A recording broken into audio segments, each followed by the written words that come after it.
welcome to the Hunt Fish Travel podcast, the first and longest running female hosted hunting podcast. When she's not arguing with boss hens or convincing gobblers that her box call is the sexiest, she's helping you navigate your trip of a lifetime. And now, here's your hostess, Carrie Zilka. Welcome to the Hunt Fish Travel podcast. I am your hostess, Carrie Zilka, and we are talking today to Tricia Steffen, who I've known for several years, and we share a love of sturgeon spearing. Maybe more than a love, maybe a slight obsession. Yes, we do. Maybe more than slight, like a lot, like for freaking unhealthy. Real. You don't even know. With a fish. With dinosaurs, like y'all think you had obsessions with dinosaurs when you were a kid? Ha! Right. So, Tricia, you're a field correspondent at Ultimate Outdoors Radio. You do a couple of different things. Why don't we just briefly introduce you to the listeners? Okay. So, what I do any random thing that pops up. Pretty easy going. I do field correspondence for Ultimate Outdoors Radio. It's kind of a tongue twister to me. Dabble in some freelance writing. And I am leaving my nursing job, and I'm an RN, prenatal care coordinator, and breastfeeding lactation consultant, and I'm leaving that to be home so I can do more of this stuff. Wow. And essential oil guru, which is just, a whole hodgepodge of a bunch of different things. So I'm diving into the writing and oil biz full time and being home with the family. That's awesome. Good for you. That is crazy. Thanks. So you have two children, and one of them... I do. One of them is going to be as nutty as Mama Tricia and Auntie Carrie when it comes to sturgeon spearing. You got it. She is. Oh, my goodness. I was going to post a picture. I'll have to share it with you. She had to do a science project and pick something else and totally redid it. Like, they had 3 months to do it. She's been working on this other one, and all of a sudden we went and saw the spawning this couple weeks ago of the sturgeon, and she says, I'm changing it. And she did a whole 3-month project in 3 days off of memory of all the times we've been sturgeon spearing now. Oh, my gosh, that's crazy. That is super cool. Yeah, she loves it. That's cool. So what about sturgeon spearing do you find the most fascinating? I think the history, it blows my mind that this has been right under our noses all these years, and until we went to Fond du Lac and invited to the media event, that I didn't know about this. Did you know about it? I didn't know about it. Never heard of it in my life until 6 years ago when we had the first Women on Winnebago event. Yeah. I was like, what are we doing? What are we doing? What? And then you see them and you're like, holy shit, I need to have one. I need to get one of these. Right. Like, I need to stare down that hole for however many hours or 6 hours. I need to do that. No Sign kidding, me right? up. Oh my God. Trying to explain it to people are like, well, how many did you see or how many did you get? I'm like, what? No, I didn't see any. What? I know. Yeah, totally. Well, how many have you speared? None. How many years have you been going? Like 7. Yeah. And you're still going back? Really? Yep. You just don't even know. Every year. More and more involved. Oh, man. Yeah. So, and what drives somebody to do that is the history. It's so crazy. That first year, I was hooked, hearing all those people talk about the sturgeon, lake sturgeon, nearly becoming extinct in that lake to some degree, and how they figured out a way, just the fishermen, not even, the DNR initially, the fishermen got together and did this. They found a person to do hatching, and it's crazy. Yes. And for the listeners who have been living under a rock and have not listened to my 800 freaking episodes about sturgeon spearing, you can go back. Just go to carriezilka.com and just search sturgeon spearing, and you will come up with several articles, several episodes detailing one of Wisconsin's most successful conservation efforts in the history of the state, honestly. Because like Tricia said, the way being on the brink of extinction here, and the whole thing was the fisheries couldn't figure out how to because what is it? The eggs are super sticky and they How to couldn't get stock them. Yeah, and they couldn't get them to like stick or something. I don't know.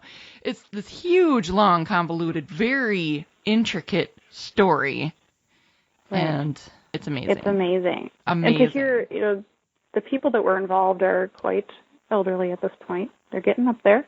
Yep. Bill, I interviewed him 2 years ago, and Bill Casper, he was one of the original that went around with his little petition around the lake, like, hey guys, we need to fix this. And just to hear him tell that story I can listen to it. Well, we've listened to it how many times, like every year. I was like, hey, let's go talk to Bill. Let's see what he's got going on. Yeah. But he made the comment that his goal, what he would love to see in his lifetime, would have been his ultimate goal, was for the stocking to get so good and for the population to be so thriving that they could start stocking Lake Michigan. And 2 years ago, he had told me that they were either starting or going to be starting it that spring. So he was just tickled, and I thought that was pretty amazing to get to that point. That is so cool. Could you imagine? It is. Could you imagine the size that they could get to in Lake Michigan? In Lake Michigan, right, God. like they used to. So back to Sturgeon Bay and all those places that, whatever time, before our time, dinosaur time, right? They were there. Because people don't even understand how old and ancient these fish are. And I know I get a lot of, I can't believe you want to spear something that's 100 years old. And I'm like, please. Yep. It's, the odds of spearing one for one thing is pretty minimal. So. What did they say? Like 12% to 14% of the people on that lake are successful. So it's a pretty, but each year your eyes get trained more. Maybe that's what it is. I don't know. But we actually had some action this year. Like there was the first year where a shadow might have happened, but and I don't know if I ever saw one. I really don't think I did, but this year we did. We did see some. Yep. We had some folks up from down south, which was a lot of fun. We had Rob and Emily Sharkey from Illinois, and Emily saw one like within, I don't know, a few minutes of opening hour. Like as soon, like, so crazy. I know. And then she was all mad because I forget if they were just like, you're like, wait, what just happened? You don't get time to think about and process that. Don't. Yeah. And then we had a couple of guys from Alabama. Oh my gosh, it was so fun having some out-of-staters. It was. It was nice. That was great that you got to bring them all up. And great people. Way to pick some people. So, opening day, shanty counts, more than 5,000 shacks. More than 5,000 shacks on Lake Winnebago. That's insane. It's bigger than most little Wisconsin towns around here. I know. Out on one lake at the same time. Right. It's something else. Like, most people can relate to deer season and the buildup of that and the camaraderie and the history and the heritage of, opening weekend of deer season, which I totally get. That's been a huge part of my life. Nothing compares to opening of Sturgeon Spearing. So even if you're listening and you never experienced this and you're like, I don't know if I can go sit out on a lake and stare down a dark hole for 6 hours at a time, get out there and look around the lake. Come see these. They have to be registered like deer used to be in Wisconsin. That tradition's gone now, which ask me how I feel about that. But no, because anyway. You and I could rant for about an hour and with lots of curse words. Yeah. That's right. But you still have to register your sturgeon. So you come up to the registration station, the biologist is there, DNR agents are there, they get tagged, they get sexed, it's awesome. And you get to see these things, creatures from dinosaur time that you would never see in your lifetime. Like, the first time seeing those, I was just blown away. I don't know how many thousands of pictures I have of dead hanging sturgeon on the hooks outside of bars, but they fascinate me. I can't stop. Can't. You're absolutely right. Just the culture. So anyone listening right now is probably listening either on a PC or on their smartphone. Mm-hmm. If you have a Netflix account, pause this episode, go to Netflix, go to the streaming section, and look up The Frozen Chosen. The most incredible documentary. It's a short documentary. Your life will be changed. And then give Carrie Zilka a call for next year's group outing. Yeah. It's amazing. Do that. Bonfire out on the lake, music, Sturgeon Queen drawing. It's a party for that entire season, especially the opening weekend. You can't get into the bars around the lake. There is not even standing room only. There's no room to get in. Well, not only that, then they have the live music, the Fishing Without Boundaries. Is that? Yeah. Fishing Without Boundaries. They host. It's amazing what they do for those kids. Oh, it's awesome. And they host that big music tent, the beer tent there. Did you get over there last year? They had a really good band. I heard it from where we were eating, but I did not make it out there. I was in tow with the 8-month-old, and you're like, yeah, there was no dancing and beer for me. There wasn't a lot. No, not on the ice this year, so it was pretty mellow. But next year, we're going to rip it up a little bit more. Awesome. Yeah, fireworks. Yeah. Oh, it's just so much fun. You can do ice bowling and ice kiting. It's so cool. And the art, you have lots of decoy makers and carvers from around the lake. So people have been doing this forever. Mary Lou Snyder, who's just, she's quite the character. I just love that woman. She's my hero, I think. The stories she tells. I know. She's such a great storyteller. I did an interview when I was doing Outdoor Bound TV. So there's Ultimate Outdoors Radio, Outdoor Bound TV. But there's a great interview with her on there telling her first spearing story and how she's just so nonchalant, like, no big deal. I've speared like 30-some fish in my life. She's just... Oh, like nonchalant, like no big deal. Yeah, no big deal. I carve all these decoys. No big deal. Just pretty much amazing. Oh, yeah, that awesome effigy that we burn out there, I made that too, yeah. Oh, yeah, let's talk about that. So that, I think, and unfortunately, dinner ran late, so we did not get to go out to the bonfire when they first lit it up. So every year they put together this, like, I don't know, paper mache sturgeon. It's huge. It's like 8 feet long. It's this huge, like you said, this huge effigy. And then they put like Christmas lights in it. And that's how they start the bonfire. It is so cool.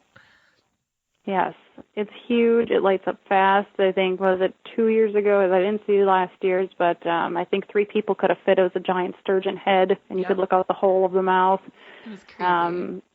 The one before that was really neat that she had. It was kind of suspended in the air with a pole, and like you said, it was about 8 feet across. But it looks like a ton of work, like your biggest art project ever, and then we light it on fire. I know. And they're like, to the sturgeon gods, we sacrifice this effigy. Sacrifice the sturgeon.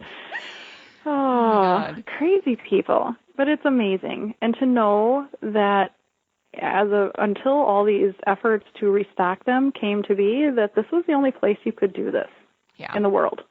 In the world. To spear a sturgeon. In the world. And now there's that place in Michigan. Well, they only give out like 6 tags. I don't know if you can really count them. So that actually, and that would be neat to see, though. I love how they describe it, that they blow a horn, like go, and it's a race to do it, and then as soon as they've got their limit, they blow another big blowhorn, and you're done. That's it. And what did they say? I was talking to some guys, a couple hours it lasted. It's usually done before noon, and they're done. How fun would that be? That'd be crazy. It would be crazy, but success rate must be pretty good for the few that get out there to be done that fast. Well, I'm guessing. I don't know. We're going to have to take a road trip. Wouldn't that be fun? That would be fun. Do they even give out non-resident takes? So for the listeners, they do. Wisconsin, I think they sold something like 15,000 licenses last year. I didn't check on that, but it was like 13, 14, 15,000 licenses. And 847 fish were taken. So the success rate is pretty low. So when people hear that, you have to understand how exciting it is to come back to do this every year. Otherwise, people wouldn't. It's not just about spearing the sturgeon.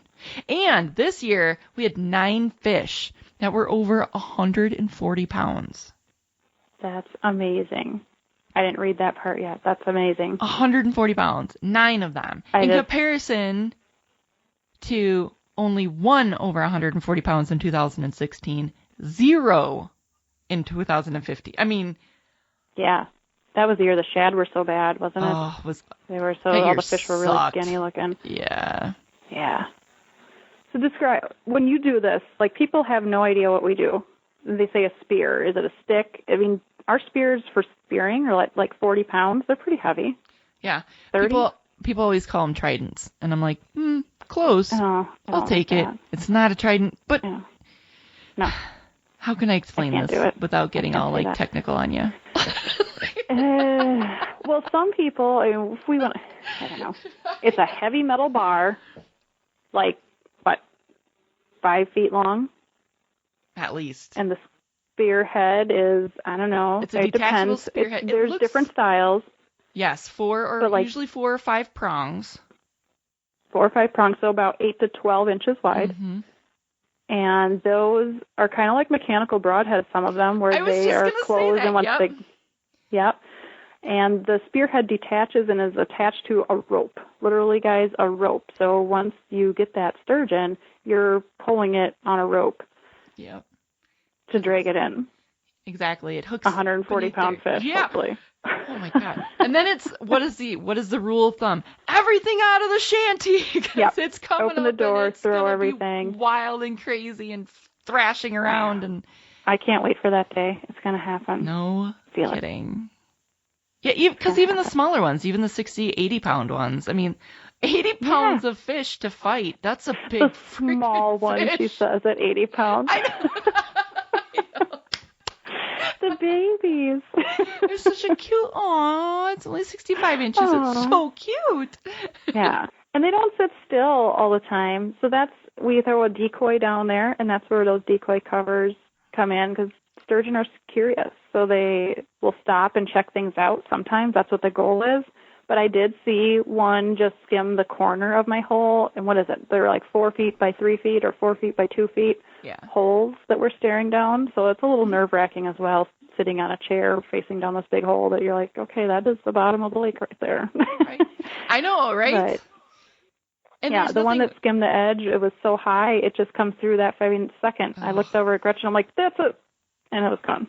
There's no chance. And it's just frustrating because you're like, do you have any idea how many hours I've invested into that split second that I missed? And then replay that in your mind. Was it big enough? Wasn't it? Like, Trisha, you saw the tail. That's about all you got, dear. You really didn't have a chance in hell, but you think somehow you were going to do it better or different in your mind. It's pretty incredible. I think even so for me, the Friday before Sturgeon Spear opening day is almost more fun than the sturgeon spearing. Because you get to cut these huge holes in the ice. And the ice is like 25 inches thick, so you need a really big chainsaw, and it is so fun. It is so fun. So fun. It is. It's like the highlight. That thing out. It is. I feel like a badass for a little while. Yeah, I'm just cutting holes out of the ice out here. No big deal. I know. Giant lake. Just being a badass. It's just being a badass. I love it. I was mesmerized by that, especially the first year, the pikes and how they push the cakes underneath. Yes. And that's the chunk of ice. I just, you don't know how it's done until you're out there watching them do it. And they've done it for so long. When you watch a crew that's been doing this forever, they just all know their job. One person cuts the hole, and next couple guys come and actually stomp on the floating piece of ice that's been cut, and then they grab their pike poles and are pushing them underneath. And it's just so, it's a rhythm. It's like a dance. They just do it and back the shanty on and away to the next, and there's no stopping them. Like, they are on a mission to get everybody set up and get going. And the time they put in ahead of time, that's what I'd like to spend more time doing. Because how do they figure out where to go? I would love to do some preseason scouting. Yeah. When they're dipping the lake bottom, they're looking for redworms and shad, and I would love to be a part of that. I'm going to need to We need to move. We need our own shanties for one thing, so that we have... I see a summer project coming up. I'm really pretty serious, because once you can... I am too. You can store it for like $50 for the year or something, he said. Oh, really? Yes. Okay, I know. That was my concern. Yeah, right? What the hell? How am I going to get it to go 4 hours? Yeah. Yep. For $50, I swear it's like $50 for the year. Because they store them out on them islands, and then you pay him however much to set it, to bring them out for you wherever you want him to put it.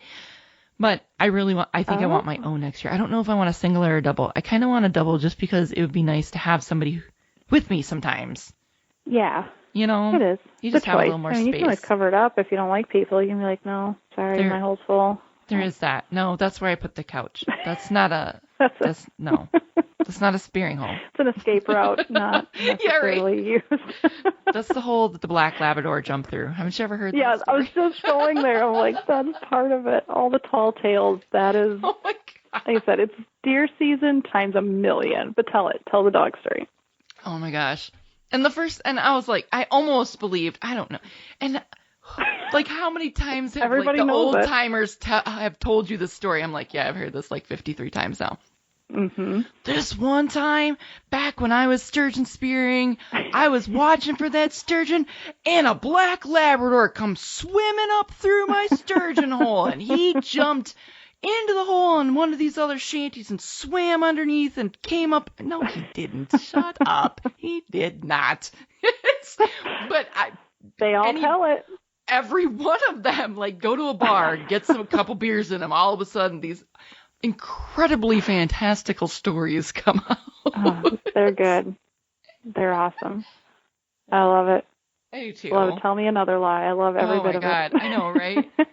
Oh my god. How big was the one they missed? Or how big was the one? It was so big it was gonna eat the one that I had on my spear. Whatever. They don't even eat each other. What are you talking about? Oh my gosh. And so some more beer. fun. How about the bars where they bring them in? They put them on the pool table. Oh my gosh, right? Because they're frozen solid like sturgeon popsicles. We have pictures. They put just plywood over the pool tables, and guys drag them in on a rope, like literally like it's a dead dog on a rope. They just drag it in the bar and flop it up there, and oh my god, it's incredible. It's hilarious. It's so redneck. I love it. It's so Wisconsin redneck. Forever. Like, I know. And nobody knows it's there. I can't believe it. It's such I really a personal thing around. But you think about it, it's the lake and everybody that lives there, and how many towns around the lake or around Lake Winnebago. It's amazing. I know. So Carrie Stollenwerk of the Fond du Lac Area Visitors Bureau puts together. Her and Craig and Aaron, they work really hard. They do a fantastic job on the Women on Winnebago event, which started, I think it had to have been like 6 years ago now. Yeah. 6 years ago? I'm thinking 5-6 years ago. It's been a while. Mm-hmm. And they do it right. And they do. Treat us like kings and queens. And they've done a really good job promoting the event. And it always cracks me up when she tells me that she's having a hard time finding media folks to come and participate. No. Because I'm like... They don't know what they're missing then. You guys are nuts. You're nuts. You know what? You're nuts. You're insane. Because this is the funnest time. It is. And to pass up something so unique. Is the success rate huge? So media people, want to have a successful story, but there's so much more story. Like, I could tell a new story every time we go, and I've never gotten one. Oh, yeah. The storylines that they provide to you, even, the people you can talk to, I mean, there's storyline after storyline after storyline. Mm-hmm. Mm-hmm. So, anybody that passes that experience up is crazy. Nuts. Whatever. More fish for us. More for us. That's fine. I'm good with it. How many years has it been? Yeah. No, that's just not what it's about. Like, it's just not. Right. It's really not. Would it be great to get one? You bet. Like, the excitement of that now, almost, it's so built up in my mind.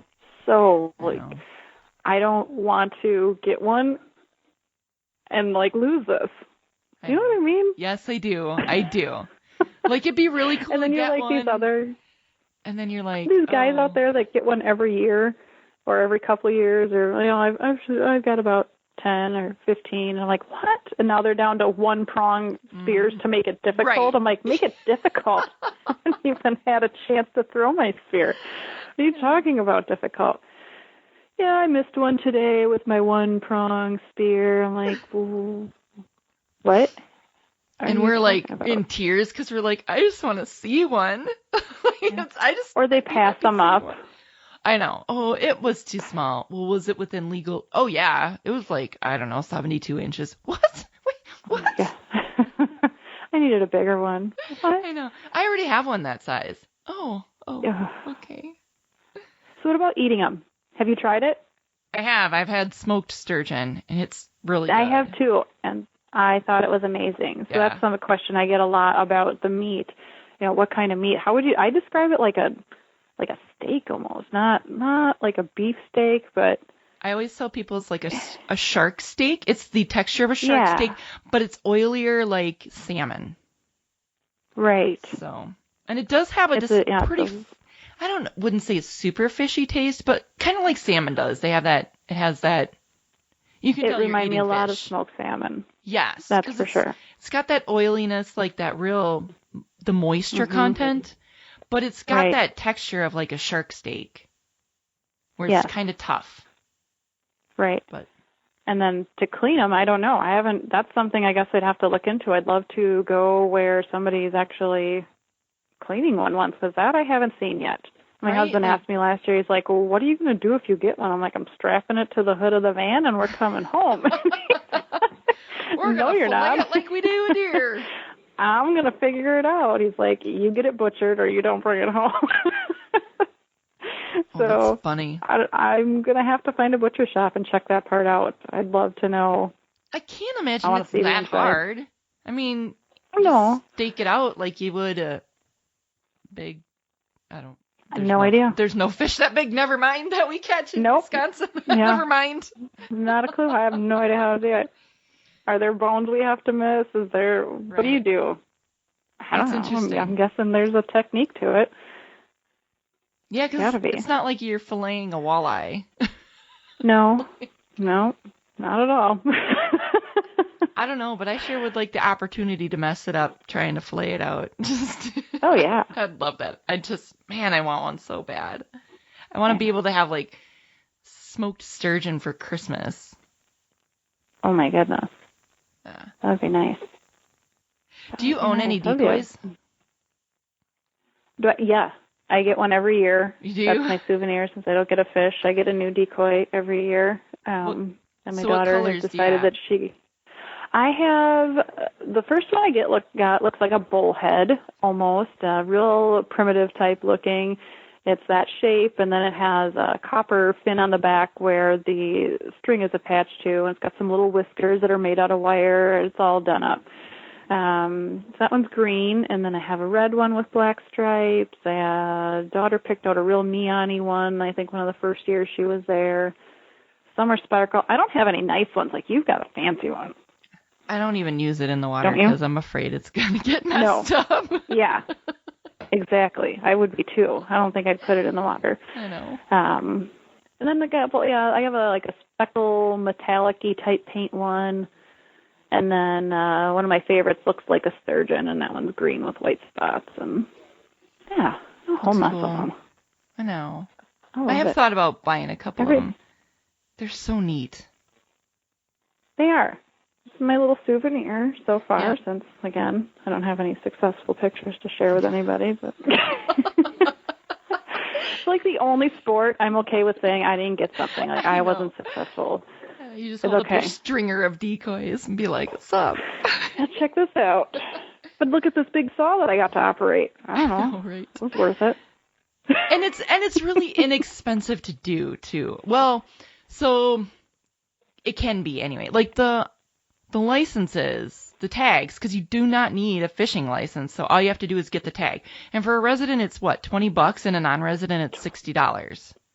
Yep, $20. Have to do that before the end of October. It's a pre-tag. You can't just get one during season, though. Yeah, that is true. It's a quote-unquote lottery that everybody gets one if you get it in before October 31st. It's a great donation to the Sturgeon program. That's right. What I say. That's right. It is. Get one if you're even remotely interested, just so you have it. And if not, it was a great donation. And you can hire guys to cut the hole for you for like $15, $20. And see those signs all over the lake. Ice holes, $20. I know. Like, nobody in the world knows what this means unless you're there, but ice holes for $20. Everybody's mind is going into the gutter right now. They're like, it's exactly double holer. You'll hear these guys talk. I had to edit that video for Outdoor Bound with our editor and the host, and they were dying. They're like, what is he saying? I'm like, it's a 2-hole shack. And they're going, because he says, I saw one come in, and I was sitting in my double-holer with my girlfriend, and I'm like, oh my gosh, here we go. There it is. So funny. There's no way around this. So like, can we edit that? I'm like, I don't think you can. It's part of the story. We can't take that out. There's literally no other name for it. Nope. It is exactly it. And there we are, fishing out of his double-holer. I know. See, people, don't you want to join us? A couple of chicks in the double-holer. With our spears in hand. It's gone terribly south now. But that's the fun of it, though, because you can go up and make those funny jokes, ha-ha, wink-wink, and nobody thinks you're, being gross because they get that's not even what you mean. No, some non-residents are complete like... seriousness. That's what it is. Right?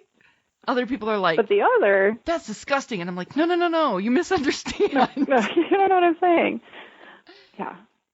The other thing is delirium. You want to talk about funny.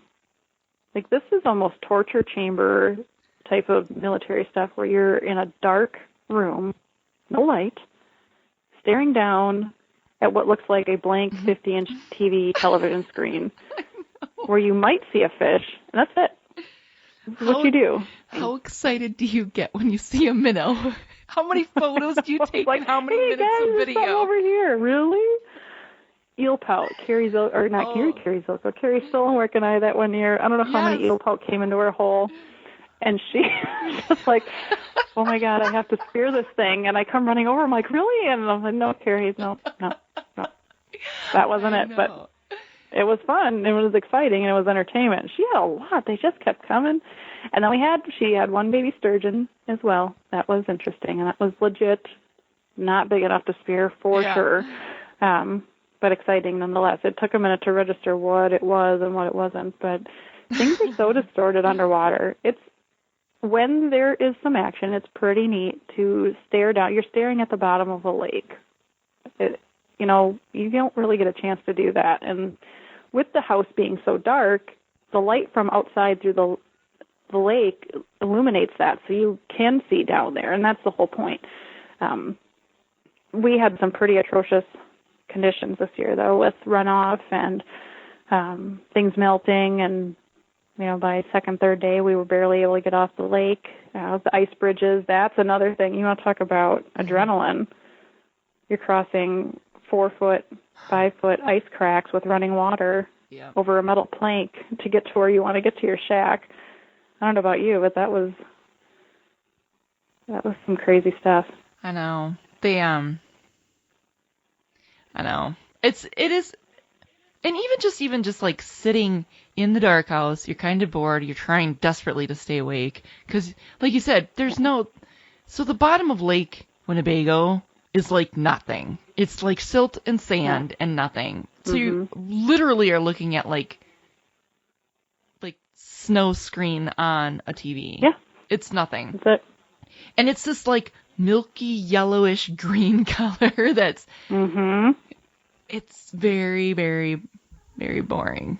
But then you start hearing the ice making ice, the lake making ice, these monster cracking noises. I'm telling you right now, fast, you want to wake up, you want to be, all of a sudden your heart is pumping. Pumping. You think you're going down. For real, you are convinced that the house is about to go through the lake. And you're just going with it. Your hands on the door. Yes. You're like, no, I'm not going down, but yes, I am. No, I'm not. No, yes, I am. Oh my God. It's an argument with yourself, and you're like, no, I'm staying put. Because everything is magnified like 25 times. Yeah. Right? Or those guys that'll like come cruising by with their trucks, these big heavy trucks, and they're cruising by at like 55 miles an hour. Just everything's shaking. It's so fun though. Everybody listening, you should just come up and experience it with us. You have to. Even if you don't get out there and actually go into a house, or just come for the weekend. For the weekend. Opening weekend especially. Yep.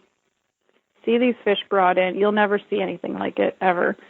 there's hooks outside of these bars where you hang up your fish and you go in and have your lunch and a beer, and everybody gets to oogle over your fish. And when you go, you take it down and somebody else hangs their fish up. And it's like deer camp used to be, when everybody would bring their deer on the back of the pickup trucks to the bar or hang them up on a meat pole. That's giant fish that not many people even know are in that lake. I know, right? But you guys would freak out if you knew what swam around in the waters while you were swimming.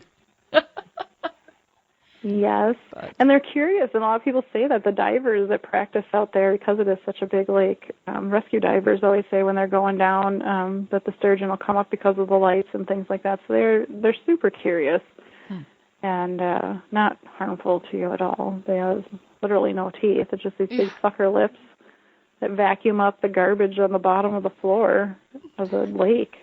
Right. Dead shad and red worms and. Yep. People always ask, well, what do you use for bait? You can't use anything. You can't chum the hole. You can't throw anything down there. It's basically your creative decoy, which could be anything from a toilet seat ring to a fish-looking type decoy. And depending where you are, that's one other benefit, too, of having that decoy is knowing how big is that decoy. And so because you have to, it's got to be 36 inches. I keep wanting to say shoot. Well, we don't shoot it. We spear it. Right. But... So you don't want to put a 36-inch decoy down there. That's going to get, tangly. But last year I had one that was 18 inches, so I knew I had to have at least twice that length because, like you said, everything's magnified and looks different. How do you guess the size of a fish underneath water? So gauging it off of that, and then how deep. Sometimes, I know years we've been in 8 feet of water. Last year we were in like 16 feet of water. I think that's where my shack was sitting. It was pretty deep. And it was probably one of the deepest spots of the whole lake. 12. 12? Maybe I don't know. No, it was more than I was used to. It was, I think you're right. It was like 14, 15, 16 out there. Actually, now that I think about it, I think last year we were in 11 or 12. Mm-hmm. Last year we were pretty shallow. So you have to know depth-wise, too. Yep. Where can you see them? Because if the clarity is not good, you can't always see the bottom if it's super deep. So you dip that decoy down as far as you can see comfortably, and then I always bring it back up a couple feet just to try to pull them out of the depths where, if you see that shadow swim by, you can't throw it because you don't know. You don't know how big that fish was. Yeah. You don't even know if it was a sturgeon. You're right. Hopefully it was if it was big. So always keeping that within some other dinosaur down there. I have no idea. Crocodiles. That's about all I can compare them to for length. No kidding, right? But there is more to it than just waiting for a while. Like, they're not guaranteed to come, obviously, to your hole, but when they do, oh my gosh. Like I said, just the little flickers of tail, or they'll come in if they're on the bottom looking for shad, and what do they call that when they're I don't know. They stir up the bottom when they're huffing and trying to suck things up. Huffing, There's a word that they call it. I don't know what something else. Do they muddy up your hole, do they say? Is that what they say? I don't know. There's a whole terminology of these people, and you got to be in it, and you pick it all up, but it's been a little while now, so it's gone. You're right, I've had that a couple times. There is like a whole language. A whole nother world. If you're not in it, you don't know. You have no idea what people are saying. Takes a little bit of acclimation to the culture. You culture shock when you come in and out of it and back to reality. I know. It's nuts. Well, hopefully we'll get some extra people next year. So if you are, especially if you're media, please, please, please let us know. Reach out to Tricia or I. We'll get you hooked up with Carrie Stellenwerk and the Fond du Lac Area Visitors Bureau. And if you qualify, perhaps you can come and hang out with us and have some Bloody Marys at 8 o'clock in the morning. We're pretty on the ice. awesome. Like, we're seriously so fun. We are. Yeah. So if you're fuddy-duddy, don't bother. No, you stay home. No, can't. This is not, it's serious, but it's not that serious. Right. I mean, we underestimate how dangerous this is. I know. Most of the time, I think. I try to describe it to people, and it's the people that have no idea that are like, you do what? I'm like, yeah, I guess that doesn't sound really very safe, does it? At all. We just crossed this ice bridge and that one, and we're in a giant hole. What holds you in? Are you tied in? No. Right. No. So you could if fall I were in to that fall hole. asleep, it would be. I guess I would be screwed, wouldn't I? I know. didn't really process that. Oh, yeah. But I know. it's exciting. It is. It's worth it. It's worth the experience. It's worth just hanging out with us. It's worth Absolutely. Like Absolutely. Stone, though. I mean, you could pay, but I suppose we'd do it for free. I don't know. You could buy us a Maybe. drink at least. Bloody Marys. It's pretty easy that Well, way. no, we get them Yeah. for free too. Never mind. Just I come and hang know. out. We had an awesome guide this last year that came around 9 a.m. Oh my and brought God. Bloody Marys with a beef stick in it and a string cheese. I'm like, for real? This is awesome. Yeah. Yeah. Just Tyler coming was around, great. checking on us. That was good. I know. Good stuff. So next year will be our year. Next year, for the love of God, somebody's got to get one. We are Gotta due. happen. We're due. Yeah. But even Alex if we don't, did it's have fine. one, a smaller one. She wasn't sure. I forgot that part. She did have one in the hole. Did she? And she did. And she said by the time she got the words out of her mouth to tell me, she's like, I don't think it's too small. And by the time I turned around and it was too gone, but she didn't throw it, which I'm glad if she was questioning it. But then she sat there the rest of the day. Was it? Wasn't it? Was it? Wasn't it? And I'm Yeah. like, if it was that close that you aren't sure, I said, I'm glad you didn't throw it. But that was her first year with a tag. So, of course, I told her that. I'm like, you're going to get one right away because I've only been doing it for how many years, and Right. I didn't get one.